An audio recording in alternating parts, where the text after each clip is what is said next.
Голмайсторът на FBET Лига за сезон 2022-2023 Ивайло Чочев записа своя юбилеен матч номер 100 с екипа на ЦСКА.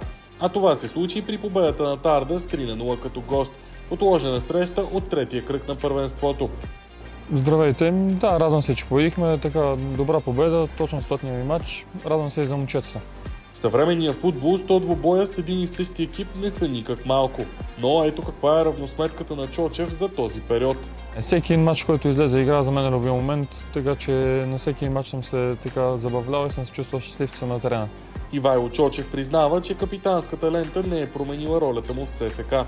Халфът посочи кой притежава лидерски качества в състава на армейците. Всеки един от момчетата вътре има лидерски качества и това само кой е капитан го определи от треньора, но мисля, че всеки един вътре е капитан. През миналия сезон Ивайло Чочев реализира 21 шампионатни гола, а към момента се е разписвал 4 пъти през настоящата кампания. Моята задача не е да вкарвам голове, радвам се, че така някакъв път се умявам да вкарвам и да бележа, но като цяло не ми е това задача да вкарам голове. Аз се стремя да помагам на отбора да побеждаваме, колкото повече голове вкарам, толкова повече точки спечели отбора.